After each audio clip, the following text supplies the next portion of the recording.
അപ്പോൾ നമ്മളിന്ന് നോക്കാൻ പോകുന്നത് വെൽത്ത് ആൻഡ് ദ വേൾഡ് എന്ന് പറയുന്ന ചാപ്റ്ററിൻ്റെ സെക്കൻഡ് പാർട്ട് വീഡിയോയാണ്. ഇതിനകത്ത് new world changing economic orders എന്ന് പറയുന്ന ആ ഒരു സെക്ഷൻ മുതൽ ചാപ്റ്ററിൻ്റെ ലാസ്റ്റ് വരെയുള്ള പാർട്ടാണ് നമ്മളിതിനകത്ത് നോക്കാൻ പോകുന്നത്.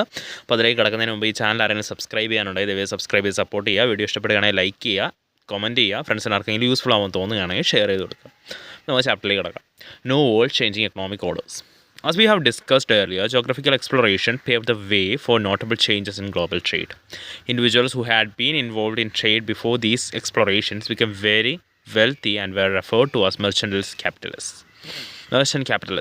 This economic system was known as merchant capitalism. അപ്പോൾ എന്താണെന്ന് പറയുന്നത് വെച്ചാൽ നമ്മൾ ഈ ജിയോഗ്രഫിക്കൽ എക്സ്പ്ലോറേഷൻ വഴി പുതിയ ഗ്ലോബൽ ട്രേഡിൻ്റെ, അതായത് ലോകത്തിൻ്റെ പല സ്ഥലങ്ങളിലേക്ക് ഈ ഒരു യൂറോപ്യൻസ് എത്തിയ വഴി എന്താണ്, ലോകത്ത് ഒരു ഗ്ലോബൽ ട്രേഡ് നടക്കുകയാണ്. പല രാജ്യങ്ങൾ തമ്മിലും ട്രേഡ് ആരംഭിക്കുകയാണ്. അപ്പോൾ അതിൻ്റെ ഭാഗമായിട്ട് ഈ എക്സ്പ്ലോറേഷന് മുമ്പേ ഈ ഒരു കച്ചവടം ചെയ്ത ആ ഒരു വെൽത്തി ആയിരുന്ന ആൾക്കാരൊക്കെ, മീൻസ് ആ ഒരു ട്രേഡ് നടത്തിയിരുന്ന ആൾക്കാരൊക്കെ കൂടുതൽ വെൽത്തി ആകുകയും അവരെ മെർച്ചൻറ്റ് ക്യാപിറ്റലിസ്റ്റ് എന്ന് വിളിക്കാൻ ആരംഭിക്കുകയും ചെയ്തു, എന്നറിയപ്പെടാനും ആരംഭിക്കാൻ ചെയ്തു. അപ്പോൾ ഈ ഒരു എക്കണോമിക് സിസ്റ്റമാണ് മെർച്ചൻറ്റ് ക്യാപിറ്റലിസം എന്ന് പറഞ്ഞാൽ. അതായത് ഈ ഒരു ഗ്ലോബൽ എക്സ്പ്ലോറേഷൻ്റെ ഭാഗമായിട്ട് ആളുകൾ പല സ്ഥലത്തെത്തുന്നു. രാജ്യങ്ങൾ, പ്രധാനമായിട്ടും യൂറോപ്യൻ രാജ്യങ്ങൾ പല സ്ഥലത്തേക്ക് എക്സ്പ്ലോറേഷന് നാവികരെ വിടുന്നു. അവരവിടെ എത്തിച്ചേരുന്നു. അവിടെ ആയിട്ടൊരു കച്ചവട ബന്ധം സ്ഥാപിക്കപ്പെടുന്നു. അപ്പോൾ ഇതിനു മുമ്പ് തന്നെ ആ ഒരു രാജ്യങ്ങൾ കച്ചവടം ചെയ്ത്, മീൻസ് ആ ഒരു എക്സ്പ്ലോറേഷൻ നടത്തിയ രാജ്യങ്ങൾ, അതായത് ആ ഒരു ഡെസ്റ്റിനേഷനിലല്ല, ആ ഒരു ഏത് രാജ്യത്തു നിന്നാണോ അവിടേക്ക് വിട്ടത്, അവിടെ കച്ചവടം നടത്തിയ ആൾക്കാരൊക്കെ ഈ ഒരു ഗ്ലോബൽ ട്രേഡിൻ്റെ ആ ഒരു ആനുകൂല്യം മുതലെടുത്ത് വീണ്ടും വെൽത്തിയറായിട്ട് മാറുന്നു, വീണ്ടും സമ്പത്തുള്ളവരായിട്ട് മാറുന്നു. അപ്പോൾ ഈ ഒരു ടൈപ്പ് ഓഫ് ആ ഒരു എന്താണ്, ഈ ഒരു കച്ചവട രീതിയെ മെർച്ചൻറ്റ് ക്യാപിറ്റലിസ്റ്റ് എന്നും, അല്ലെങ്കിൽ ഈ ഒരു കച്ചവടം നടത്തിയവരെ മെർച്ചൻറ്റ് ക്യാപിറ്റലിസ്റ്റ് എന്നും, ഈ ഒരു കച്ചവട രീതി അല്ലെങ്കിൽ ഈ ഒരു എക്കണോമിക് സിസ്റ്റത്തെ മെർച്ചൻറ്റ് ക്യാപിറ്റലിസം എന്നും വിളിക്കാൻ തുടങ്ങി.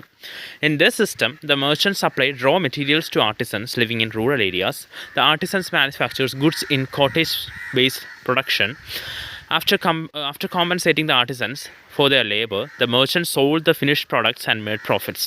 These merchants acted as intermediaries between producers and consumers. ഇപ്പോൾ ഈ ഒരു സിസ്റ്റത്തിൽ, ഈ ഒരു മെർച്ചൻറ്റ് ക്യാപിറ്റലിസം എന്ന് പറയുന്ന ആ ഒരു സിസ്റ്റത്തിൽ എന്താണെന്ന് വെച്ചാൽ, ഇപ്പോൾ ഒരു മെർച്ചൻസ് ഉണ്ടല്ലോ, അല്ലെങ്കിൽ കച്ചവടക്കാരുണ്ടല്ലോ, അവരെന്ത് ചെയ്യും, ഈ ഒരു ആർട്ടിസൻസ്, ഈ ഒരു ജോലി ചെയ്യുന്ന ആൾക്കാരെ, അല്ലെങ്കിൽ ഈ ഒരു എന്താണോ ഉണ്ടാക്കുന്നത് അതിന് കഴിവുള്ള ആൾക്കാരെ എന്ത് ചെയ്യും, അവർ ആ ഒരു ആൾക്കാർക്ക് റോ മെറ്റീരിയൽസ് കൊടുത്ത് അവരെ കൊണ്ട് ഇങ്ങനെ സാധനങ്ങൾ ഉണ്ടാക്കിക്കും.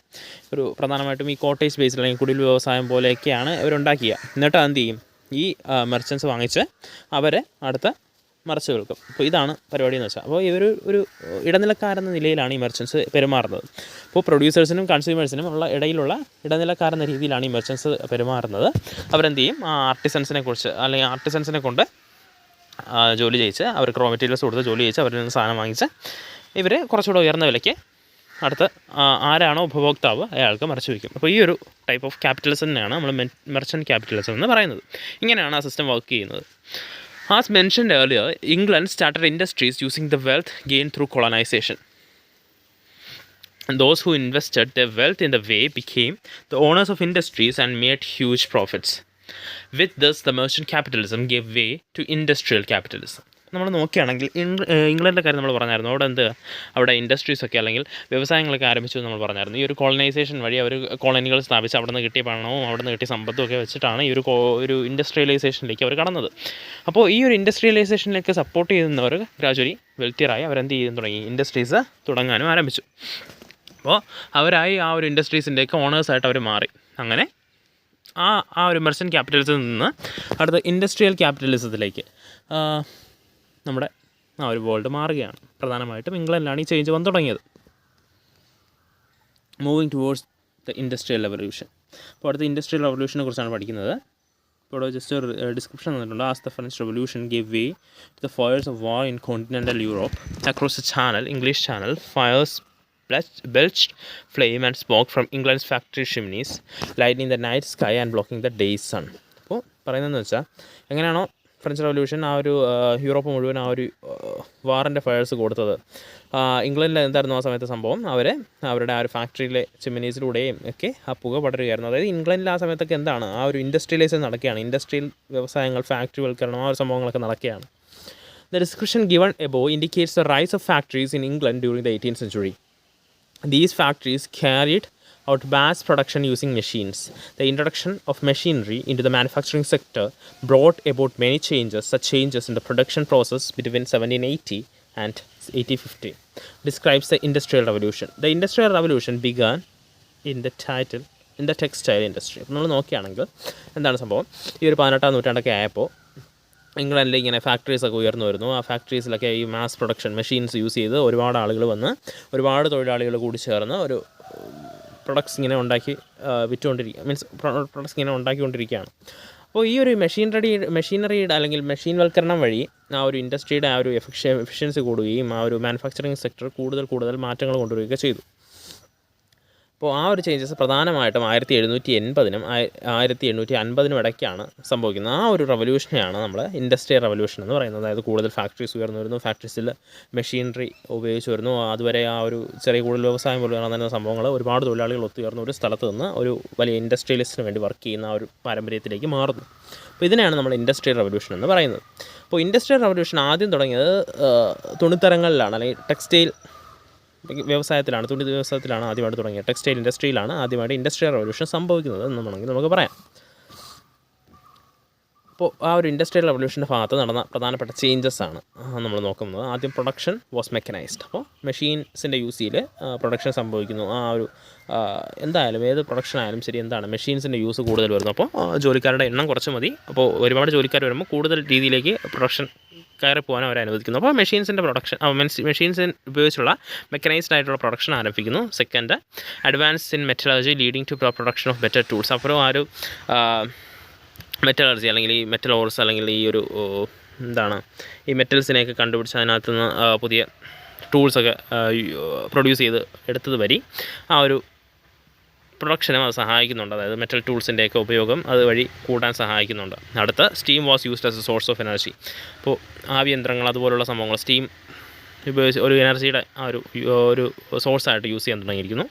അടുത്തത്, ട്രാൻസ്പോർട്ട് ഫെസിലിറ്റീസ് ഡെവലപ്ഡ്. ആ ഒരു ട്രാൻസ്പോർട്ടേഷന് വേണ്ടിയിട്ടുള്ള ഒരു പ്രൊഡക്റ്റ് കൊണ്ടുപോകാനായാലും ശരി, അതിൻ്റെ ആവശ്യങ്ങൾക്കുള്ള റോ മെറ്റീരിയൽസ് കൊണ്ടുവരാനായാലും ശരി, അങ്ങനെയുള്ള ആ ഒരു ട്രാൻസ്പോർട്ടേഷൻ ഫെസിലിറ്റീസ് ഡെവലപ്പ് ചെയ്തു. അടുത്ത, production shifted from cottages to factories. നമ്മൾ നേരത്തെ പറഞ്ഞ കണക്ക് തന്നെ ഒരു ചെറിയ പ്രദേശങ്ങൾ, മീൻസ് ആ ഒരു ഏരിയയിൽ കുറച്ച് 1-2 അല്ലെങ്കിൽ ഒരാളോ മാത്രമേ ഒന്ന് വർക്ക് ചെയ്തുകൊണ്ടിരുന്ന സാധനം ഇപ്പോൾ എന്തായി, ഒരു വലിയ ഫാക്ടറിയിൽ ഒരുപാട് പേര് ചേർന്ന് ഉണ്ടാക്കുന്ന രീതിയിലേക്ക് മാറി. ആ പ്രൊഡക്ഷൻ കോട്ടേജസിൽ നിന്നും ഫാക്ടറീസിലേക്ക് മാറി. The Industrial Revolution paved the way for both positive and negative changes. Let us examine what they are. Industrial Revolution വഴി വളരെ പോസിറ്റീവായിട്ടുള്ള സംഭവങ്ങളും ഉണ്ടായിട്ടുണ്ട്, വളരെ നെഗറ്റീവായിട്ടുള്ള സംഭവങ്ങളും ഉണ്ടായിട്ടുണ്ട്. നമുക്ക് നോക്കാം. ആദ്യം മെറിറ്റ്സ് അല്ലെങ്കിൽ പോസിറ്റീവായിട്ട് വന്ന ആ ഒരു പോസിറ്റീവ് ഇമ്പാക്റ്റ് ഉണ്ടാക്കിയ സാധനങ്ങൾ നമുക്ക് നോക്കാം. ആദ്യത്തെ, റൈസ് ഓഫ് ഫാക്ടറീസ്. ഫാക്ടറികളുടെ ആ ഒരു വളർച്ച സംഭവിച്ചു. ഫാക്ടറിയുടെ വളർച്ച സംഭവിക്കുമ്പോൾ ഒരുപാട് പേർക്ക് അതിനകത്ത് അതുമായിട്ട് ബന്ധപ്പെട്ട് തൊഴിൽ കിട്ടി. അങ്ങനെയുള്ള കാര്യങ്ങളൊക്കെ ഫാക്ടറീസിൻ്റെ വളർച്ച സംഭവിച്ചു. Increase in production, new employment opportunities, പുതിയ തൊഴിൽ സാധ്യതകൾ വന്നു. Rise of cities and urbanisation, ആ ഒരു നഗരങ്ങളും ആ ഒരു നഗരവൽക്കരണം, ആ ഒരു സംഭവങ്ങളൊക്കെ ഉണ്ടായി. അർബൻ ലൈഫ്, ആ ഒരു നഗരജീവിതങ്ങൾ ആരംഭിക്കപ്പെട്ടു. ബെറ്റർ ലിവിങ് കണ്ടീഷൻ, കൂടുതൽ മെച്ചപ്പെട്ട ജീവിത സാഹചര്യങ്ങൾ ഉരുത്തിരിഞ്ഞു വന്നു. അപ്പോൾ ഇതൊക്കെയാണ് പ്രധാനപ്പെട്ട മെറിറ്റ്സ് എന്ന് പറയുന്നത്. ഇൻഡസ്ട്രിയൽ റവല്യൂഷൻ കാരണം ഉണ്ടായ പ്രധാനപ്പെട്ട മെറിറ്റ്സ് എന്ന് പറയുന്നത് ഈ 6 അടുത്ത, ഡീമെറിറ്റ്സ് എന്ന് പറയുമ്പോൾ എന്താണ്, എക്സ്പ്ലോയിറ്റേഷൻ ഓഫ് ലേബേഴ്സ്. അപ്പോൾ ശരിയാണ്, ഫാക്ടറീസ് ഉണ്ടായി, അതുവഴി തൊഴിൽ സാധ്യതകളുണ്ടായി. പക്ഷേ ഈ തൊഴിലാളികളെ ചൂഷണം ചെയ്യുന്നുണ്ടായിരുന്നു. അവരുടെ ഓവർ വർക്ക് ചെയ്യിപ്പിക്കുക, അല്ലെങ്കിൽ ബെറ്റർ ലേബർ കണ്ടീഷൻ ഇല്ലാതെ വർക്ക് ചെയ്യിപ്പിക്കുക, അങ്ങനെ സംഭവങ്ങളൊക്കെ ഉണ്ടായി. അടുത്ത, പോവേർട്ടിയും എപ്പിഡമിക്സും. പോവേർട്ടി എന്ന് പറയുമ്പോൾ ഈ കോട്ടേജസിൽ നിന്ന് ഫാക്ടറീസിലേക്ക് മാറിയപ്പോൾ ആ ഒരു കോട്ടേജസിൽ മാത്രം വർക്ക് ചെയ്യാൻ, അല്ലെങ്കിൽ ഫാക്ടറീസിൽ പോകാൻ താല്പര്യമില്ലാത്തവർക്കൊക്കെ ബുദ്ധിമുട്ടുണ്ടായി. അല്ലെങ്കിൽ തന്നെ ആ ഒരു കുറഞ്ഞ ശമ്പളമായിരുന്നു ലഭിച്ചുകൊണ്ട് അങ്ങനെയുള്ള പോവർട്ടീസും കാര്യങ്ങളൊക്കെ ഉണ്ടായി. അതുവഴി ദാരിദ്ര്യവും സംഭവങ്ങളൊക്കെ ഉണ്ടായി. പിന്നെ പകർച്ചവ്യാധികൾ ഒക്കെ പടർന്നു പിടിക്കാനുള്ള, മീൻസ് ഒരുപാട് പേര് ഒരുമിച്ച് വന്ന് വർക്ക് ചെയ്യുമ്പോൾ ആ ഒരു പകർച്ചവ്യാധികൾക്കുള്ള സാധ്യതകളും കൂടി വന്നു. അടുത്ത ഡിമെറിറ്റ് എന്ന് പറയുന്നത് long working hours and low wages for women and children. ഒരുപാട് നീണ്ട തൊഴിൽ സമയങ്ങളായിരുന്നു. അതും പിന്നെ എന്താണ്, ആ ഒരു സ്ത്രീകൾക്കായാലും കുട്ടികൾക്കായാലും തീർത്തും കുറഞ്ഞ വേതനമായിരുന്നു കൊടുത്തുകൊണ്ടിരുന്നത്. റൈസ് ഓഫ് സ്ലംസ്, ആ തെരുവുകളിൽ അല്ലെങ്കിൽ ആ ഒരു ചേരികളുടെയൊക്കെ വളർച്ച, ആ ഒരു സ്ലം ഏരിയ, അർബൻ ലൈഫ് വന്നപ്പോഴും ആ സ്ലം ഏരിയാസിൻ്റെ ആ ഒരു ഉയർച്ച വന്നു. അല്ലെങ്കിൽ ആ സ്ലം ഏരിയസ് മീൻസ് അവരുടെ ജീവിത നിലവാരത്തിലെ ഉയർച്ചയല്ല, മറിച്ച് അവരുടെ എന്താണ്, അവരുടെ ഒരുപാട് സ്ലംസ് ഇങ്ങനെ നാട്ടിൽ കൂടി വന്നു. അടുത്ത, ബിസി ആൻഡ് പൊല്യൂട്ടഡ് സിറ്റീസ്. ഒരുപാട് പൊല്യൂട്ടഡും ഒരുപാട് ആൾത്തിരക്കുമുള്ള സിറ്റീസ് ഉണ്ടായെങ്കിലും അങ്ങനെയുള്ള സംഭവങ്ങളൊക്കെയാണ് വന്നത്. Miserable life for labourers in cities. ആ ഒരു സിറ്റീസിൽ താമസിച്ചുകൊണ്ടിരുന്ന ലേബറേഴ്സിന് വളരെ മിസറബിൾ ആയിട്ടുള്ള, വളരെ കഷ്ടപ്പെട്ട ജീവിതങ്ങളാണ് ഉണ്ടായിട്ടുകൊണ്ടിരുന്നത്. അപ്പോൾ തീർച്ചയായിട്ടും മെറിറ്റ്സും ഉണ്ട്, ഡീമെറിറ്റ്സും ഉണ്ട് ഇതിന്. You may have observed the ill effects of industrialization. In response to industrial capital exploitation, various forms of resistance and ideologies emerged, with socialism being one of the most significant. The core principles of socialist ideologies were the equitable distribution of goods and resources, and the common ownership of the means of production. Karl Marx and Friedrich Engels played a pivotal role in transforming socialism from an early stage dream or belief into a practical and scientific ideology. അപ്പോൾ ഇൻഡസ്ട്രിയലൈസേഷൻ്റെ ഉയർച്ച വഴി ഒരുപാട് ഇൽ effects അല്ലെങ്കിൽ മോശം കാര്യങ്ങൾ സംഭവിച്ചു. നമ്മൾ നേരത്തെ ഡിസ്കസ് ചെയ്തായിരുന്നു. നല്ലത് സംഭവിച്ചു, മോശം സംഭവിച്ചു. അപ്പോൾ മോശം നമുക്ക് എടുക്കാം. അപ്പോൾ അതിനകത്ത് ഒരുപാട് ഇൽ എഫക്ട്സ് സംഭവിച്ചു. അതിൻ്റെ ആ ഒരു ഇൻഡസ്ട്രിയൽ ക്യാപിറ്റലിസ്റ്റിൻ്റെ അല്ലെങ്കിൽ ഇൻഡസ്ട്രിയൽ ആ ഒരു വ്യവസായികളെയൊക്കെ ആ ഒരു എക്സ്പ്ലോയിറ്റേഷൻ ഫലമായിട്ട് അവർ നടത്തിയ എക്സ്പ്ലോയിറ്റേഷൻസിൻ്റെ ഫലമായിട്ട് ഒരുപാട് റെസിസ്റ്റൻസും അല്ലെങ്കിൽ ഒരുപാട് പോരാട്ടങ്ങളും ഐഡിയോളജീസും ഒക്കെ ഉയർന്നു വരികയാണ്. അങ്ങനെ അതിൽ ഏറ്റവും പ്രധാനപ്പെട്ട നമുക്ക് പഠിക്കാനുള്ളതാണ് സോഷ്യലിസം. അപ്പോൾ സോഷ്യലിസം ഉയർന്നു വന്നു. സോഷ്യലിസം എന്ന് പറയുന്ന ആ പ്രിൻസിപ്പിൾ അല്ലെങ്കിൽ ഐഡിയോളജിയുടെ കോർ എന്താണെന്ന് വെച്ചാൽ ആ ഒരു ഗുഡ്സ് അടുത്ത റിസോഴ്സസ്, ഈ ഗുഡ്സിൻ്റെ റിസോഴ്സസിൻ്റെയൊക്കെ ഇക്വിറ്റബിൾ ഡിസ്ട്രിബ്യൂഷനാണ്. അതായത് എല്ലാവർക്കും ഒരുപോലെ കിട്ടുക. ഈ ഒരു വിഭവങ്ങളായാലും ശരി, സാധനങ്ങളായാലും ശരി, എല്ലാവർക്കും ഒരുപോലെ കിട്ടുക. അതാണ് സോഷ്യലിസത്തിൻ്റെ ബേസിക് പ്രിൻസിപ്പിൾ എന്ന് പറയുന്നത്. അതുപോലെ തന്നെ ആ ഒരു പ്രൊഡക്ഷനിൽ എല്ലാവർക്കും തുല്യ പങ്കാളിത്തം, അതുമായിരുന്നു ഈ രണ്ട് സംഭവമായിരുന്നു സോഷ്യലിസ്റ്റിൻ്റെ ബേസിക് പ്രിൻസിപ്പിൾ എന്ന് പറയുന്നത്. അപ്പോൾ ഇത് ഒരു കാലത്ത് ജസ്റ്റ് ഒരു ബിലീഫോ അല്ലെങ്കിൽ ഒരു പണ്ട് കാലത്ത് ഒരു സ്വപ്നം മാത്രമായിരുന്ന സംഭവത്തിനെ പ്രാക്ടിക്കൽ അല്ലെങ്കിൽ സയൻറ്റിഫിക് ആയിട്ടുള്ള ഐഡിയോളജി ആയിട്ട് കൊണ്ടുവന്നത് രണ്ട് പേരാണ്. ഒന്നാമത്തത് കാൾ മാർക്സും രണ്ടാമത്തെ ഫ്രെഡറിക് ഏഞ്ചൽസും. അടുത്ത ഇമ്പീരിയലിസം. ദിസ് കാർട്ടൂൺ, ഇപ്പോൾ ഇവിടെ ഒരു കാർട്ടൂൺ തന്നിട്ടുണ്ട്. Published in 1906 in the British satirical magazine The Punch, depicts King Leopold of Belgium as a snake constricting a native of Congo. It highlights the devastating impact of Belgium's rubber plantation on people of Congo, an African country. അപ്പോൾ ഇവിടെ ഒരു cartoon തന്നിട്ടുണ്ട്. അപ്പോൾ ഈ കാർട്ടൂണിൽ ഒരു മനുഷ്യനെ ഇങ്ങനെ പാമ്പ് ചുറ്റുന്നതായിട്ടാണ് കാണുന്നത്. അപ്പോൾ പാമ്പിന് ഒരു തലയും കിരീടമൊക്കെ വെച്ചിട്ടുണ്ട്. അപ്പോൾ പാമ്പെന്ന് പറയുന്നത് പണ്ടത്തെ ബെൽജിയം രാജാവായ കിങ് ലിയോപോൾഡാണ്. അദ്ദേഹം എന്ത് ചെയ്യാണ്, അദ്ദേഹം ആ ഒരു കോങ്കോ കീഴടക്കി അവിടെ റബ്ബർ പ്ലാന്റേഷനൊക്കെ വെച്ച് അവിടുത്തെ തൊഴിലാളികളെയൊക്കെ ഇങ്ങനെ അല്ലെങ്കിൽ അവിടുത്തെ ജനങ്ങളെയൊക്കെ ഇങ്ങനെ അവർ റബ്ബർ പ്ലാന്റേഷൻ ജോലി ചെയ്യണം, അങ്ങനെയുള്ള ഉപദ്രവങ്ങളും കാര്യങ്ങളൊക്കെ ചെയ്തു. അപ്പോൾ ആ ഒരു കാണിക്കുന്ന ആ ഒരു കോങ്കോയിലെ ഒരു നേറ്റീവിനെ ആ ഒരു കിങ് ലിയോപോൾഡ് അല്ലെങ്കിൽ ആ ഒരു ബെൽജിയം എന്ത് ചെയ്യാണ് ദ്രോഹിക്കുന്ന ആ ഒരു കാഴ്ചയാണ് നമുക്കിവിടെ ഈ ഒരു മീൻസ് ആ ഒരു കാർട്ടൂണിലൂടെ നമുക്ക് പറഞ്ഞു തരുന്നത്. അപ്പോൾ ഇവിടെ 3 ചോദ്യങ്ങൾ നമുക്ക് മനസ്സിലാക്കാം അല്ലെങ്കിൽ ചോദിക്കാം, നമുക്ക് തന്നെ സ്വയം ചോദിക്കാം. Why would Belgium start rubber plantation Congo? കോങ്കോയിൽ എന്തുകൊണ്ടായിരിക്കും ബെൽജിയം റബ്ബർ പ്ലാന്റേഷൻ തുടങ്ങിയത്? How might this have affected Congo? എന്തുകൊണ്ട് ഇങ്ങനെ ഒരു കോങ്കോയിൽ ഇങ്ങനെ റബ്ബർ പ്ലാന്റേഷൻ തുടങ്ങിയെന്ന് വെച്ച് അതെങ്ങനെയാണ് കോങ്കോയിലെ ജനങ്ങളെ അഫക്റ്റ് ചെയ്യുക അല്ലെങ്കിൽ കോങ്കോയെ അഫക്റ്റ് ചെയ്യാം? Was Belgium the only country to adopt such practice? ഇനി ബെൽജിയം മാത്രമാണോ അങ്ങനെ പ്രാക്ടീസ് തുടങ്ങിയ ഒരു രാജ്യം അല്ലെങ്കിൽ മറ്റു രാജ്യത്തേക്ക് ഇടയ്ക്ക് അവിടെ റബ്ബർ പ്ലാന്റേഷൻ അല്ലെങ്കിൽ എന്ത് തരം പ്ലാന്റേഷൻ അവിടെ അതിങ്ങനെ ചെയ്ത ആദ്യത്തെ രാജ്യം അല്ലെങ്കിൽ ഒരേ ഒരു രാജ്യമാണോ ബെൽജിയം? നമുക്ക് ആ 3 ചോദ്യങ്ങൾക്കുള്ള ഉത്തരം കണ്ടെത്താം. As factory production increased, industrial countries found it difficult to source raw materials exclusively from within their own borders. As a result, countries like Belgium turned to their colonies such as Congo to obtain raw materials like rubber. അപ്പോൾ ഇങ്ങനെ factory പ്രൊഡക്ഷനൊക്കെ കൂടി വന്നു, ഇൻഡസ്ട്രിയലൈസേഷനൊക്കെ develop ചെയ്തു വന്നു. അപ്പോൾ ഈ ഒരു industries develop ചെയ്യുന്നതിനനുസരിച്ച് അതിലേക്ക് വേണ്ട റോ മെറ്റീരിയൽസിൻ്റെ ആവശ്യം കൂടി വന്നു. അപ്പോൾ ഈ റോ മെറ്റീരിയൽസ് അവരുടെ ആ ഒരു ബോർഡേഴ്സിലൊന്നും മാത്രം കിട്ടാൻ അല്ലെങ്കിൽ അവിടെ നിന്ന് കിട്ടുന്നത് മാത്രം സഫീഷ്യൻ്റ് അല്ലാതായിട്ട് വന്നു. ഇപ്പോൾ ബെൽജിയത്തിൽ ഇപ്പോൾ റബ്ബർ വെച്ച് എന്തെങ്കിലും പ്രൊഡക്റ്റ് ഉണ്ടാക്കുകയാണെന്ന് വെക്കുക, ഇപ്പോൾ ചെറുപാലം എന്ത് സംഭവമായാലും ശരി, ആ റബ്ബർ വെച്ച് പ്രൊഡക്റ്റ് ഉണ്ടാകുക എന്ന് വെച്ചേക്കുക. അപ്പോൾ അവിടേക്ക് ആ ഒരു പ്രൊഡക്റ്റ് അല്ലെങ്കിൽ ആ ഒരു ഇൻഡസ്ട്രി റൺ ചെയ്യാനായിട്ട്, അത്രയും ഫാക്ടറീസ് റൺ ചെയ്യാനായിട്ട് ബെൽജിയം എന്ന് പറയുന്ന രാജ്യത്തിനകത്ത് നിന്ന് മാത്രം കിട്ടുന്ന റബ്ബർ കൊണ്ട് പറ്റുന്നില്ലായിരിക്കും, അല്ലെങ്കിൽ സഫീഷ്യൻ്റ് അല്ലായിരിക്കും. അപ്പോൾ എന്ത് ചെയ്തു, അവരവരുടെ കോളനീസിലേക്ക് നോക്കിയാണ്. ആ കോളനീസ് ഇപ്പോൾ കോങ്കോ അന്ന് ബെൽജിയത്തിൻ്റെ കോളനിയായിരുന്നു. കോങ്കോയിൽ എന്ത് ചെയ്തു, അവർ റബ്ബർ പ്ലാന്റേഷൻസ് വെച്ചുപിടിപ്പിക്കുകയാണ്. Industrial capitalists sought to maximize profit by increasing production while minimizing wages. However, reducing wages decreased the purchasing power of workers, making it harder to sell goods domestically. അപ്പോൾ മറ്റൊരു കാര്യം എന്താണെന്ന് വെച്ചാൽ, ഈ ഒരു ഇൻഡസ്ട്രിയലിസ്റ്റ് എന്താണ് ചെയ്തതെന്ന് വെച്ചാൽ അവർ മാക്സിമം പ്രോഫിറ്റ് ഉണ്ടാക്കാനാണ് നോക്കിയത്. അപ്പോൾ മാക്സിമം പ്രോഫിറ്റ് ഉണ്ടാക്കാൻ അവർ ചെയ്ത കാര്യം എന്താണെന്ന് വെച്ചാൽ ഈ തൊഴിലാളികളുടെ ശമ്പളം തീരെ കുറയ്ക്കും. അപ്പോൾ മിനിമൈസ് ചെയ്യും, വേജസ് ഭയങ്കര മിനിമൈസ് ചെയ്യും. അപ്പോൾ ഈ ശമ്പളം ഇല്ലെങ്കിൽ ഈ തൊഴിലാളികൾക്ക് അവരുടെ ആവശ്യങ്ങൾക്കുള്ള സാധനം അവരുടെ ഡൊമസ്റ്റിക് മാർക്കറ്റിൽ നിന്ന് വാങ്ങിക്കാൻ പറ്റത്തില്ല. അപ്പോൾ ഈ ഇൻഡസ്ട്രിയലിസ്റ്റ് ഉണ്ടാക്കുന്ന സാധനമൊന്നും അവരുടെ മാർക്കറ്റ് വിട്ടു പോകത്തുമില്ല. കാരണം എന്താണ്, ഇവരെ തൊഴിലാളികളെ തൊഴിൽ ചെയ്ത് ആ ശമ്പളം നല്ല രീതിയിൽ കിട്ടിയാൽ മാത്രമേ അവർക്ക് സാധനങ്ങൾ പർച്ചേസ് ചെയ്യാൻ പറ്റൂ. അപ്പോൾ പർച്ചേസിങ് പവർ കുറയുമ്പോൾ ആ ഒരു ഇൻഡസ്ട്രിയലിസ്റ്റ് ഉണ്ടാക്കുന്ന സാധനങ്ങൾ തന്നെ ഈ മാർക്കറ്റിൽ വിറ്റ് പോകാതെയാകും.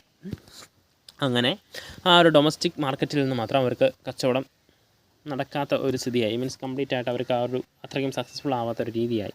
This led to industrialised nations to seek market abroad. അപ്പോൾ ഇതുവഴി അവർ പുറം രാജ്യങ്ങളിലേക്ക് ആ ഒരു മാർക്കറ്റ് തിരക്കി പോവുകയാണ്, അല്ലെങ്കിൽ കച്ചവടം നടത്താൻ പറ്റിയ, അല്ലെങ്കിൽ കച്ചവടം ചെയ്ത് ലാഭം ഉണ്ടാക്കാൻ പറ്റിയ സ്ഥലങ്ങൾ തിരക്കി പോവുകയാണ്.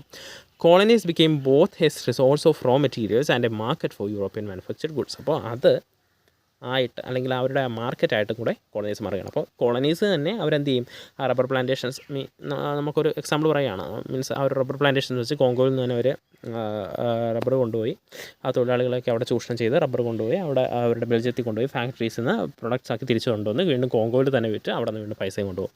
മീൻസ് കംപ്ലീറ്റ്ലി ഈ കോളനൈസ് രാജ്യങ്ങളുടെ ചൂഷണം ചെയ്തായിരുന്നു ആ ഒരു ഇൻഡസ്ട്രിയലൈസ്ഡ് കൺട്രീസൊക്കെ പ്രധാനമായിട്ടും, അല്ലെങ്കിൽ കോളനൈസേഴ്സൊക്കെ പ്രധാനമായിട്ടും ജീവിച്ചിരുന്നത്. കാരണം അവരെന്ത് ചെയ്യും, അവർ ഈ റബ്ബർ പ്ലാന്റേഷൻസ് അല്ലെങ്കിൽ ഈ എന്ത് തരം പ്ലാന്റേഷൻസ് ആയിക്കോട്ടെ, അല്ലെങ്കിൽ എന്ത് സംഭവം ആയിക്കോട്ടെ, ആ ഒരു കോളനി ആയിട്ടുള്ള രാജ്യത്തിൽ നിന്നും അങ്ങനെ അവർ റോ മെറ്റീരിയൽസ് എല്ലാം കളക്ട് ചെയ്തുകൊണ്ട് പോയി അത് അവരുടെ രാജ്യത്ത് കൊണ്ടുപോയി ഫൈനൽ പ്രൊഡക്റ്റ് ആക്കി കൊണ്ടുവന്ന് തിരിച്ച് ആ കോളനി കൊണ്ടുവന്ന് വിൽക്കും. ആ ഒരു രീതിയിലേക്ക് മാറി. To secure this arrangement, European countries establish political control over their colonies which paved the way for imperialism.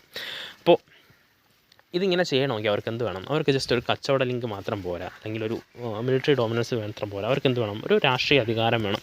അങ്ങനെ ആ ഒരു പൊളിറ്റിക്കൽ കൺട്രോൾ അവർ ഏറ്റെടുക്കാൻ തുടങ്ങിയാൽ, അല്ലെങ്കിൽ അവർ ആ ഒരു പൊളിറ്റിക്കൽ കൺട്രോൾ നേടാൻ ശ്രമിക്കാൻ തുടങ്ങി. അപ്പോൾ ഇതുവഴിയാണ് ഇമ്പീരിയലിസത്തേക്ക് കടക്കുന്നത്. By the later half of 19th century, countries like England and France became dominant imperial power. A major portion of the world was controlled by these two countries. Soon Germany, Italy, Belgium, USA and Japan also emerged as new imperial nations.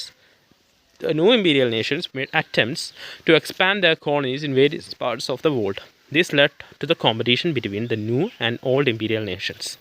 This influenced the course of history in the 20th century and paved way for new conflicts. നമ്മൾ നോക്കുകയാണെങ്കിൽ ആ ഒരു 19-ാം നൂറ്റാണ്ടിലേക്ക് ആ ഒരു സമയത്ത്, അല്ലെങ്കിൽ later ഹാഫ്സിൽ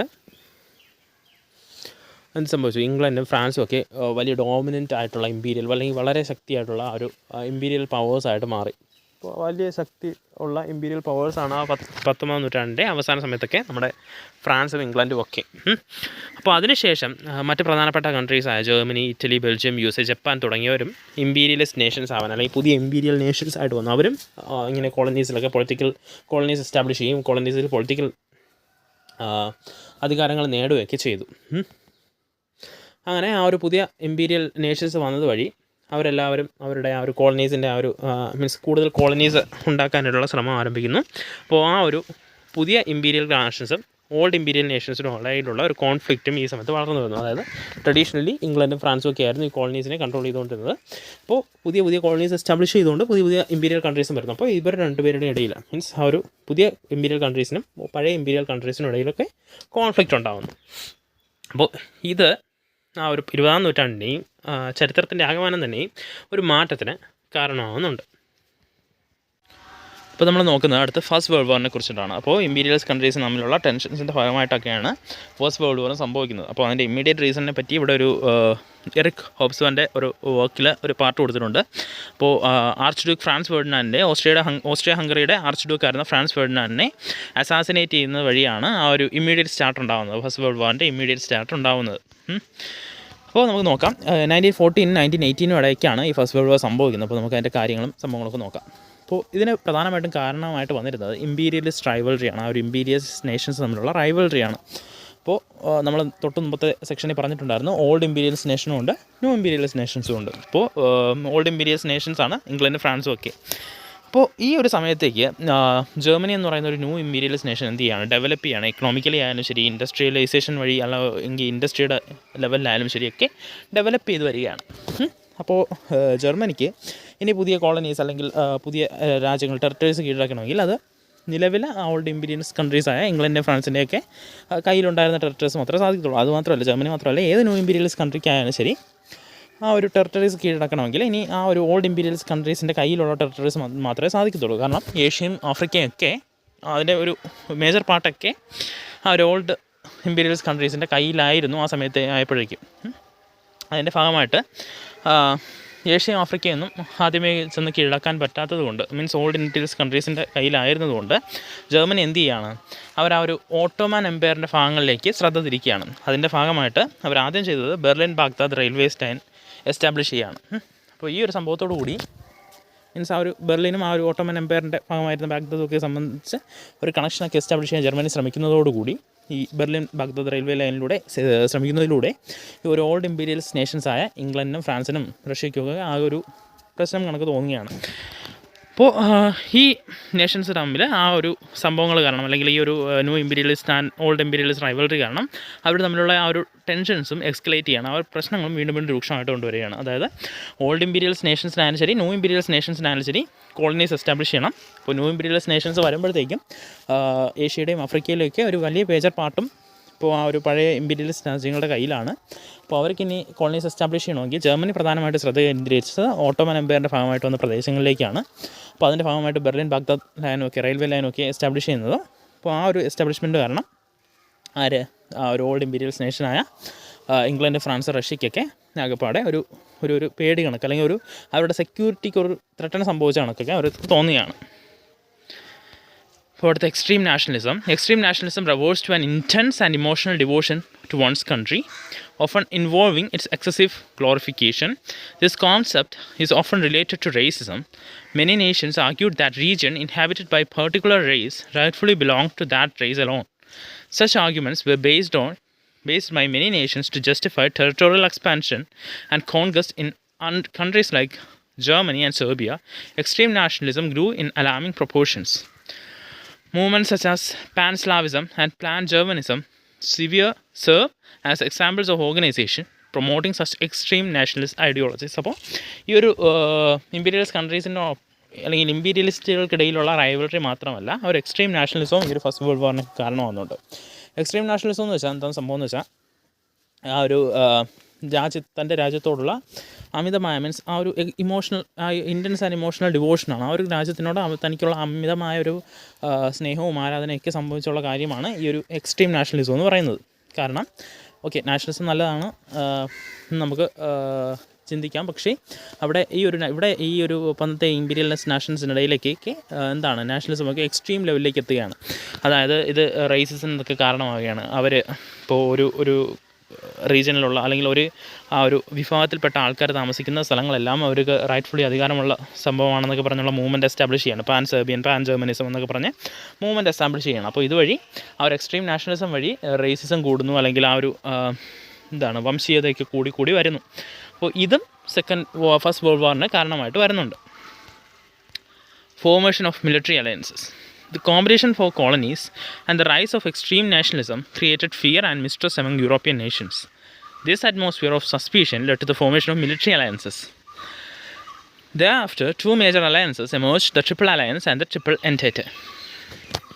ഇപ്പോൾ സംഭവം എന്ന് വെച്ചാൽ ഈ രണ്ട് കാരണങ്ങളുണ്ട്. അതായത് ഇമ്പീരിയലിസ്റ്റ് റൈവൽറി കൊണ്ടും അതുപോലെ തന്നെ എക്സ്ട്രീം നാഷണലിസം കൊണ്ടും ഈ രാജ്യങ്ങൾ തമ്മിൽ ഒരു പരസ്പര വിശ്വാസം ഇല്ലായ്മ വന്നു. അതായത് എപ്പോഴും വേണോ അറ്റാക്ക് ചെയ്യാം, അല്ലെങ്കിൽ എപ്പോഴും വേണോ പ്രശ്നങ്ങളുണ്ടാകാം, അല്ലെങ്കിൽ ടെൻഷൻസ് എസ്കലേറ്റ് ചെയ്യാം എന്നൊക്കെ ഉള്ള പേടി വന്നതുകൊണ്ട് അവരെന്ത് ചെയ്യാണ്, മറ്റ് രാജ്യങ്ങൾ അല്ലെങ്കിൽ തങ്ങളുടെ ഐഡിയോളജിയൊക്കെ ആയിട്ട് ചേർന്ന് നിൽക്കുന്ന രാജ്യങ്ങൾ തമ്മിൽ എന്ത് ചെയ്യാണ്, ഒരു മിലിറ്ററി അലയൻസ് ഉണ്ടാക്കുകയാണ്. അങ്ങനെ ആ ഒരു മിലിറ്ററി അലയൻസ് ഉണ്ടായി വരികയാണ്. ഇപ്പോൾ അന്നത്തെ കാലത്ത് യൂറോപ്പിൽ ഫസ്റ്റ് വേൾഡ് വാറിൻ്റെ സമയത്ത്, അതിന് തൊട്ട് മുമ്പത്തെ സമയത്തൊക്കെ പ്രധാനമായിട്ടും രണ്ട് അലയൻസ് ആയിരുന്നു പ്രധാനമായിട്ടും ഉണ്ടായിരുന്നത്. ഏതൊക്കെയായിരുന്നു? ട്രിപ്പിൾ അലയൻസും ട്രിപ്പിൾ എൻറ്റൻറ്റേ. ഇപ്പോൾ ട്രിപ്പിൾ അലയൻസ് വരുന്നത് ഇറ്റലി, ജർമ്മനി, ഓസ്ട്രിയ, ഹംഗറി എന്ന് പറയുന്ന 3 രാജ്യങ്ങളുടെ ആ ഒരു മിലിറ്ററി അലയൻസാണ് ട്രിപ്പിൾ അലയൻസ് എന്ന് പറയുന്നത്. ഇംഗ്ലണ്ട്, റഷ്യ, ഫ്രാൻസ്, ആ ഒരു 3 രാജ്യങ്ങളുടെ അലയൻസാണ് ട്രിപ്പിൾ എൻറ്റൻറ്റേൻ്റെ വരുന്നത്. Conflicts arose across various parts of the world between countries belonging to the two major alliances. These conflicts often stemmed from attempts to seize colonies held by rival nations. The situation escalated as allied nations joined forces with their respective allies, intensifying the clashes. അപ്പോൾ ഈ countries അല്ലെങ്കിൽ ഈ alliance, military alliance ഒക്കെ വഴി ആ കോൺഫ്ലിക്ട്സും കൂടുതൽ രൂക്ഷമാകുന്നു. Colonies, മറ്റു രാജ്യങ്ങൾ അല്ലെങ്കിൽ തങ്ങളുടെ അലയൻസിന് പുറത്തുള്ള രാജ്യങ്ങളുടെയൊക്കെ കോളനീസ് സീസ് ചെയ്യാൻ മറ്റു രാജ്യങ്ങൾ ശ്രമിക്കുന്നു. അപ്പോൾ അവിടെ കോൺഫ്ലിക്ട്സ് ഉണ്ടാകുമ്പോൾ ഈ അലയൻസിലുള്ള രാജ്യങ്ങളെല്ലാം കൂടെ ചേർന്ന് വന്ന് പോരാട്ടങ്ങൾ നയിക്കുന്നു, ക്ലാഷസ് സംഭവിക്കുന്നു, അങ്ങനെയുള്ള പ്രശ്നങ്ങളൊക്കെ വരുന്നു. Sarajevo, the capital of Bosnia, was the site of a significant event that further fueled tensions. as previously mentioned, Archduke Franz Ferdinand, the Crown Prince of Austria-Hungary, was assassinated in Sarajevo, where former French President Mitterrand visited. The assassin, Gavrilo Princip, was a Serbian nationalist. Due to the existing conflict between Serbia and Austria-Hungary, Austria accused Serbia of orchestrating the assassination. This led Austria-Hungary to declare war against Serbia on July 28, 1914. As allied nations aligned themselves with their respective sides, the conflict expanded into a world war. അപ്പോൾ ബോസ്നിയയുടെ തലസ്ഥാനമായ സരാജെവോയിൽ വെച്ച് archduke ഡ്യൂക്കായ Franz ഫെർഡിനാൻഡിനെ, ഓസ്ട്രിയ ഹംഗറിയുടെ കിരീടാവകാശിയായ archduke ഡ്യൂക്കായ ഫ്രാൻസ് ഫെർഡിനാൻഡിനെ സെർബിയക്കാരനായ നമ്മുടെ ഗാവ്രിലോ പ്രിൻസിപ്പ് വന്നിട്ട് എന്ത് ചെയ്യും? കൊല്ലും. ഈ ഒരു അസസിനേറ്റ് ചെയ്യും. അപ്പോൾ ഈ അസസിനേറ്റ് ചെയ്യുന്നത് വഴി അന്ന് ഓസ്ട്രിയ ഹംഗറിയും സെർബിയയും തമ്മിലുള്ള കോൺഫ്ലിക്ട്സ് കാരണം ഓസ്ട്രിയ ഹംഗറി ആരോപിക്കുകയാണ് സെർബിയ ചെയ്യിച്ചതാണ് ഈ അസാസിനേഷൻ. ഗാവ്രിലോ പ്രിൻസിപ്പിനെ സപ്പോർട്ട് ചെയ്ത് സെർബിയ ചെയ്യിപ്പിച്ചതാണ് ഈ ഒരു അസാസിനേഷൻ, ആർച്ച്ഡ്യൂക്കിൻ്റെ അസാസിനേഷൻ എന്നൊക്കെ ഓസ്ട്രിയ ഹംഗറി ആരോപിക്കുകയും 28 ജൂലൈ 1914 സെർബിയക്കെതിരെ ഓസ്ട്രിയ ഹംഗറി യുദ്ധം പ്രഖ്യാപിക്കുകയും ചെയ്യുകയാണ്. അപ്പോൾ ആ ഒരു ഇവൻറ്റോട് കൂടിയാണ് നമ്മുടെ ഫസ്റ്റ് വേൾഡ് വാർ സ്റ്റാർട്ട് ചെയ്യുന്നത്. അപ്പോൾ അതിൻ്റെ ആ ഒരു ആഫ്റ്റർ മാത്ത്, അല്ലെങ്കിൽ ഫസ്റ്റ് വേൾഡ് വാറിന് ശേഷം സംഭവിച്ച, അല്ലെങ്കിൽ അതിൻ്റെ ആഫ്റ്റർ മാത്ത് നമുക്ക് നോക്കാം. ആദ്യത്തെ, millions of soldiers and civilians lose their lives. Million കണക്കിന് പട്ടാളക്കാരും അതുപോലെ തന്നെ സാധാരണക്കാരുടെയൊക്കെ ജീവൻ നഷ്ടപ്പെടുകയാണ്. Industrial and agriculture sectors were devastated. വ്യാവസായിക കൃഷി രംഗങ്ങൾ അല്ലെങ്കിൽ ആ ഒരു മേഖലകളൊക്കെ നശിച്ചു പോകുന്നു. Mark the beginning of the decline of European global domination. ആ യൂറോപ്യന്മാരുടെ ആ ഒരു മേധാവിത്വത്തിൻ്റെ ഒരു ഡിക്ലൈൻ സംഭവിച്ചു തുടങ്ങിയാണ് ആ ഒരു ഇവൻറ്റോടുകൂടി. Freedom movements in Asia and Africa gain momentum. ഏഷ്യയിലും ആഫ്രിക്കയിലും ഒക്കെ ഉള്ള സ്വാതന്ത്ര്യ പ്രസ്ഥാനങ്ങൾ അല്ലെങ്കിൽ സ്വാതന്ത്ര്യ മൂവ്മെൻറ്റ്സിൻ്റെയൊക്കെ ശക്തി കൂടി വരുന്നുണ്ട് ഈ ഒരു ഇവൻറ്റ് കാരണം യൂറോപ്യൻ രാജ്യങ്ങളുടെ കീഴിലായിരുന്നല്ലോ, അവരുടെ ആ ഒരു കോളനീസ് ആയിരുന്നല്ലോ. അപ്പോൾ യൂറോപ്യൻ രാജ്യങ്ങളുടെ ശക്തി ക്ഷയിക്കുന്നതിനനുസരിച്ച് ഇവിടെയുള്ള കോളനി വൽക്കരിക്കപ്പെട്ട രാജ്യങ്ങളുടെ ആ ഒരു സ്വാതന്ത്ര്യ പ്രക്ഷോഭങ്ങളൊക്കെ ശക്തി ആർജിച്ചു വരുന്നു. Formation of the League of Nations. League of Nations എന്ന് പറയുന്ന ഒരു ഇൻ്റർനാഷണൽ ഓർഗനൈസേഷൻ എസ്റ്റാബ്ലിഷ് ചെയ്യുന്നു. Italy, Germany and Spain transition to totalitarian regimes. അപ്പോൾ ഇറ്റലിയും ജർമ്മനി സ്പെയിനും ഒക്കെ കൂടുതൽ ടോട്ടലിറ്റേറിയൻ റെജീംസിലേക്ക് അല്ലെങ്കിൽ ഏകാധിപത്യ ഭരണം അങ്ങനെയുള്ള സംഭവങ്ങളിലേക്കൊക്കെ മാറിപ്പോവുകയാണ്. The growth of totalitarianism in Europe.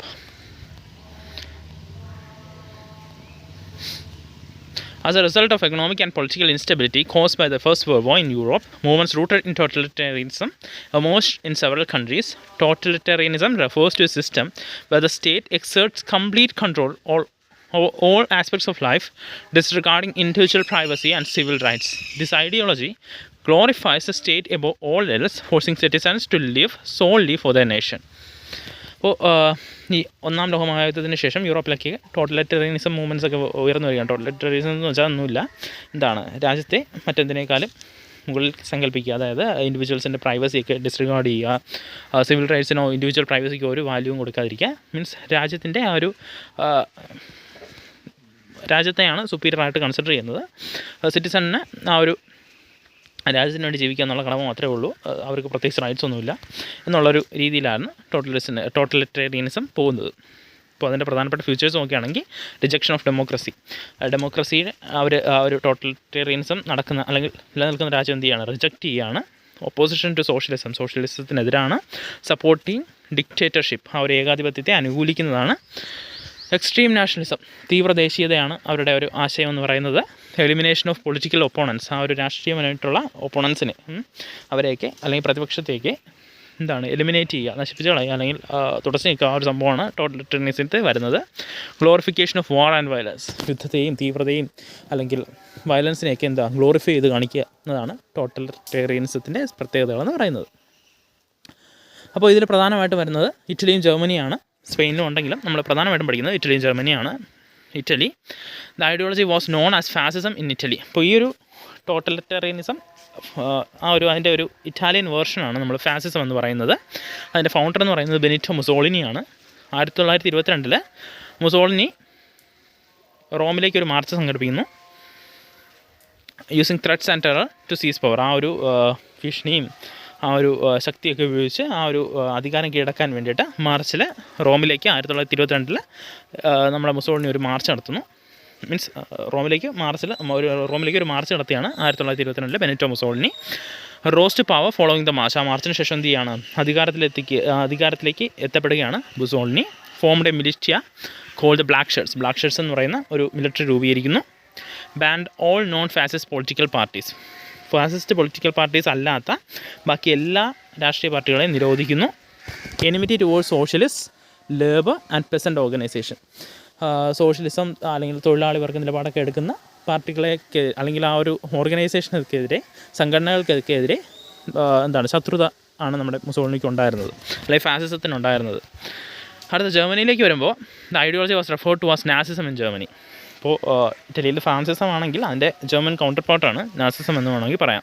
അപ്പോൾ നാസിസത്തിൻ്റെ ഫൗണ്ടർ എന്ന് പറയുന്നത് അഡോൾഫ് ഹിറ്റ്ലറാണ്.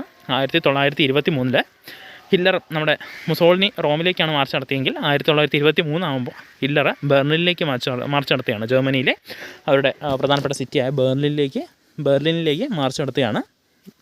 അതിനുശേഷം അദ്ദേഹം എന്ത് ചെയ്യാണ്, തടവിലാക്കപ്പെടുന്നു. Initiates efforts to secure power through elections. അപ്പോൾ തടവിലാക്കപ്പെട്ടതിന് ശേഷം അദ്ദേഹം ശ്രമം നടത്തുകയാണ്, ഇലക്ഷൻസിലൂടെ എന്ത് ചെയ്യുക, അധികാരത്തിലെത്തിക്കെത്തുക എന്നുള്ള ശ്രമം നടത്തുകയാണ്. അങ്ങനെ establish A militia known as A brown shirts എന്ന് പറയുന്ന ഒരു പട്ടാള വിഭാഗത്തെ എസ്റ്റാബ്ലിഷ് ചെയ്യുന്നു. 1933 ഇലക്ഷനിൽ അദ്ദേഹം മെജോറിറ്റി അല്ലെങ്കിൽ ഭൂരിപക്ഷം നേടാനായിട്ട് ശ്രമിച്ചെങ്കിലും പരാജയപ്പെട്ടു. പക്ഷേ അദ്ദേഹം ആ ഒരു ഇലക്ഷനൊക്കെ മാനിപ്പുലേറ്റ് ചെയ്ത് ഒക്കെ എന്ത് ചെയ്യുന്നു, അധികാരത്തിലേക്ക് എത്തുന്നു. Initiated efforts to eliminate communist, socialist, democrats and Jews. അപ്പോൾ അദ്ദേഹം എന്ത് ചെയ്യാണ്, കമ്മ്യൂണിസ്റ്റുകളെയും സോഷ്യലിസ്റ്റുകളെയും ഡെമോക്രാറ്റ്സിനെയും ജ്യൂസിനെയൊക്കെ നശിപ്പിക്കാനായിട്ടുള്ള പ്രവർത്തനങ്ങൾ ആരംഭിക്കുന്നു. Formed Gestapo to gather intelligence and suppress opposition. Gestapo എന്ന് പറയുന്ന ഒരു രഹസ്യ പോലീസിനെ എസ്റ്റാബ്ലിഷ് ചെയ്യാണ്. ആ ഒരു ഇൻ്റലിജൻസിനും അതുപോലെ തന്നെ ആ ഒരു ഒപ്പോസിഷനെ സപ്രസ് ചെയ്യാനും ഒക്കെ ആയിട്ട് രഹസ്യാന്വേഷണ വിഭാഗത്തുമായിട്ട് അല്ലെങ്കിൽ രഹസ്യ പോലീസായിട്ട് ഗെസ്റ്റപ്പോ എന്ന് പറയുന്ന ഒരു സംഘടനയെ രൂപീകരിക്കുന്നു. Hitler's aggression led to the world war second. അപ്പോൾ ഹിറ്റ്ലറിൻ്റെ ആ ഒരു അഗ്രഷനാണ്, ഹിറ്റ്ലറിൻ്റെ ആ ഒരു നിലപാട് അല്ലെങ്കിൽ പ്രവൃത്തി അല്ലെങ്കിൽ ആ ഒരു തീവ്ര നിലപാടുകൾ കാരണമാണ് എന്ത് സംഭവിക്കുന്നത്, വേൾഡ് വാർ II സംഭവിക്കുന്നത്. Back to war. Treaty of Versailles. The Treaty of Versailles was a peace treaty that Germany signed with the Allies after World War I. Its provisions sowed the seeds of World War II. Under this treaty, Germany lost its colonies and territories it held. Germany was disarmed and huge war reparations were imposed on Germany. In short, World War II was a German revolt against the Treaty of Versailles and its architects. അപ്പോൾ ഇതാണ് treaty of വേഴ്സാലിസ് എന്ന് പറയുന്ന ഒരു treaty ഉണ്ടാക്കിയാണ്. ഒന്നാം ലോക മഹായുദ്ധകാലത്ത് ആ ഒരു triple alliance ഒക്കെ പരാജയപ്പെടുന്നു. ട്രിപ്പിൾ എൻഡറ്റ് വിജയിക്കുന്നു. ട്രിപ്പിൾ അലയൻസ് പരാജയപ്പെട്ടതിന് ശേഷം ജർമ്മനിയുടെ നിരായുധീകരണം നടത്തുന്നതിന് വേണ്ടിയിട്ട് എസ്റ്റാബ്ലിഷ് ചെയ്ത ട്രീറ്റിയാണ് ട്രീറ്റി ഓഫ് വേഴ്സാലിസ്. അപ്പോൾ വേഴ്സാലിസ് സന്ധി പ്രകാരം എന്ത് ചെയ്യുകയാണ്, ജർമ്മനിയെ ഡിസാം ചെയ്യുകയാണ്. അതായത് അവരുടെ കോളനീസ് എല്ലാം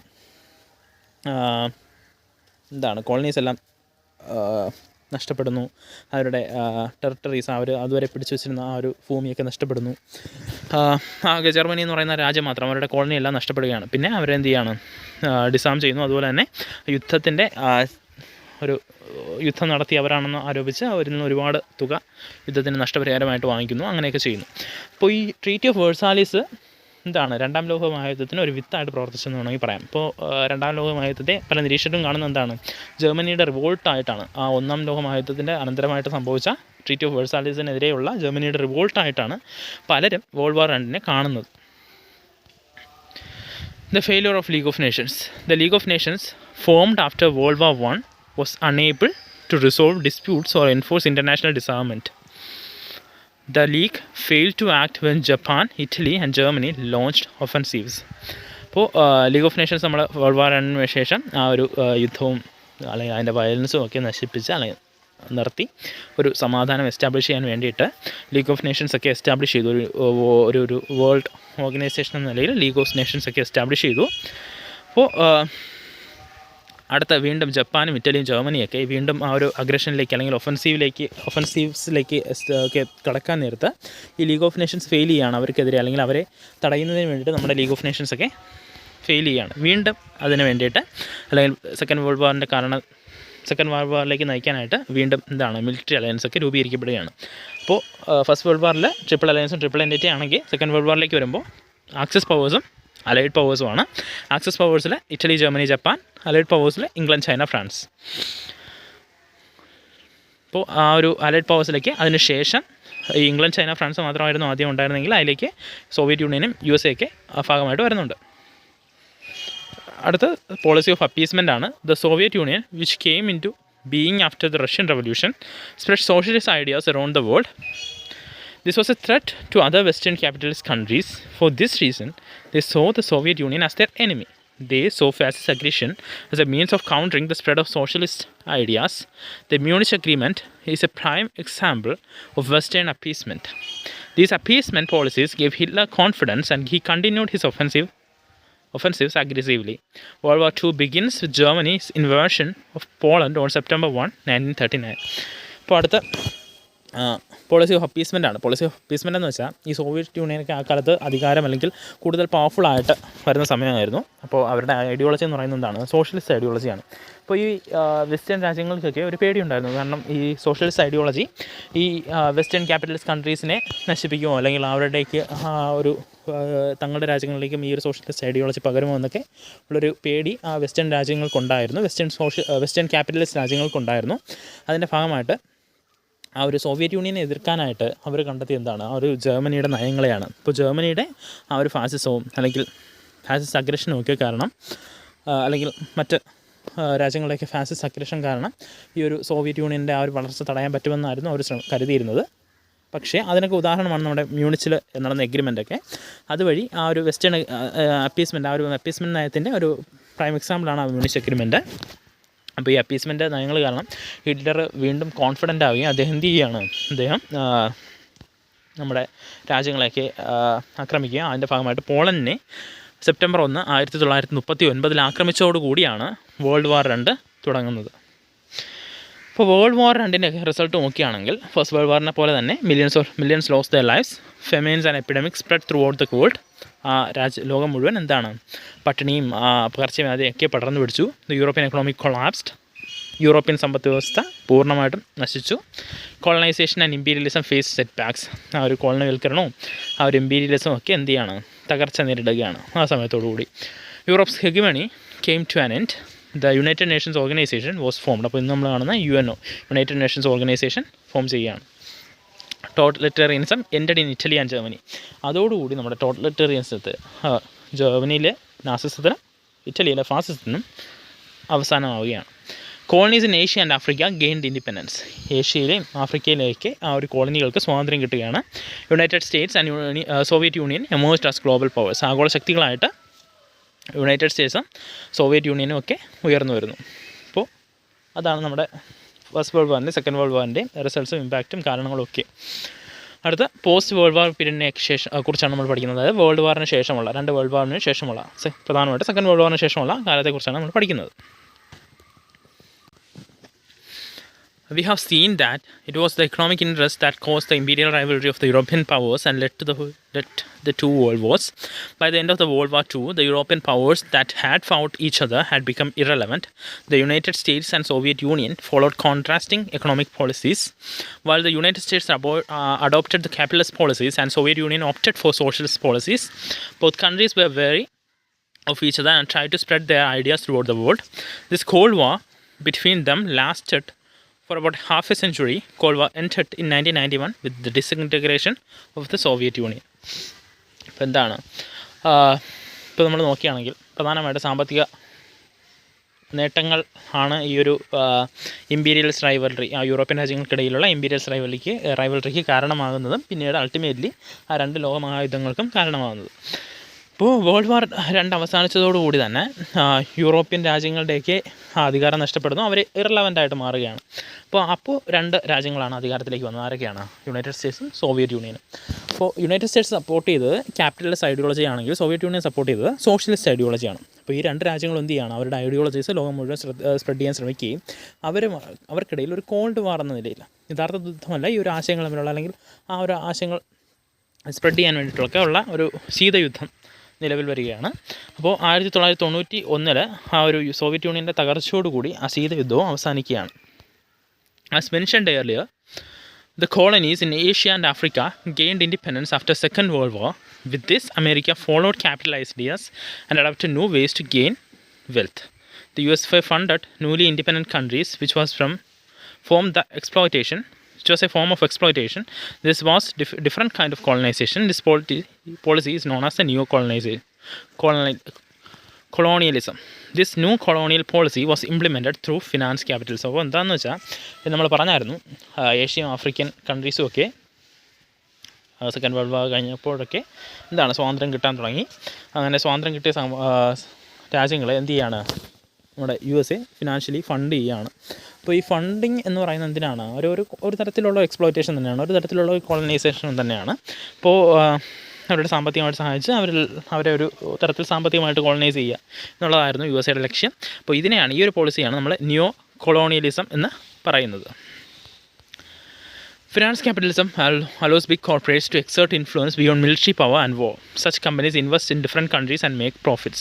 ഇപ്പോൾ ഫിനാൻഷ്യൽ ക്യാപിറ്റലിസം വഴി എന്ത് ചെയ്യാണ്, വലിയ ബിഗ് കോർപ്പറേറ്റ് കമ്പനീസ് അല്ലെങ്കിൽ സംഭവങ്ങളൊക്കെ ഒരു രാജ്യത്തിൽ വന്ന് മിലിറ്ററി വാറോ വെച്ചല്ല, ആ ഒരു ഫിനാൻഷ്യൽ ക്യാപിറ്റലിസം വഴി വന്ന് എന്ത് ചെയ്യാണ്, അവിടെ നിന്നും സാമ്പത്തികമായിട്ട് നേട്ടം ഉണ്ടാക്കുകയാണ് ശ്രമിച്ചത്. Finance capitalism works with the aim of making huge profits. Common people and those involved in traditional occupations continue to suffer the consequences. They lost the resources they could have used freely and are controlled by the capitalists. Uncontrolled exploitation of resources also led to the environmental problems. അപ്പോൾ നമ്മൾ നോക്കുകയാണെങ്കിൽ finance capitalism ഇതിൻ്റെ ലക്ഷ്യം എന്ന് പറയുന്നത് വലിയ സാമ്പത്തിക നേട്ടം ഉണ്ടാക്കുക എന്ന് മാത്രമാണ്. അപ്പോൾ അതുവരെ തങ്ങൾ യൂസ് ചെയ്ത റിസോഴ്സൊക്കെ ഇപ്പോൾ ഫ്രീ ആയിട്ട് യൂസ് ചെയ്യാൻ പറ്റുന്നില്ല. എന്താണ്, അതൊക്കെ ക്യാപിറ്റലിസ്റ്റുകളുടെ കയ്യിലായി മാറുകയാണ് ഫിനാൻസ് ക്യാപിറ്റലിസം വഴി. അപ്പോൾ ഇതുവഴി എന്താണ്, ആ ഒരു റിസോഴ്സുകളുടെ ഓവർ എക്സ്പ്ലോയിറ്റേഷനും അതുപോലെ തന്നെ ആ ഒരു റിസോഴ്സുകളുടെ ഓവർ എക്സ്പ്ലോയിറ്റേഷൻ വഴി എൻവയോൺമെൻറ്റൽ പ്രോബ്ലംസിനും കാരണമാകുകയാണ്.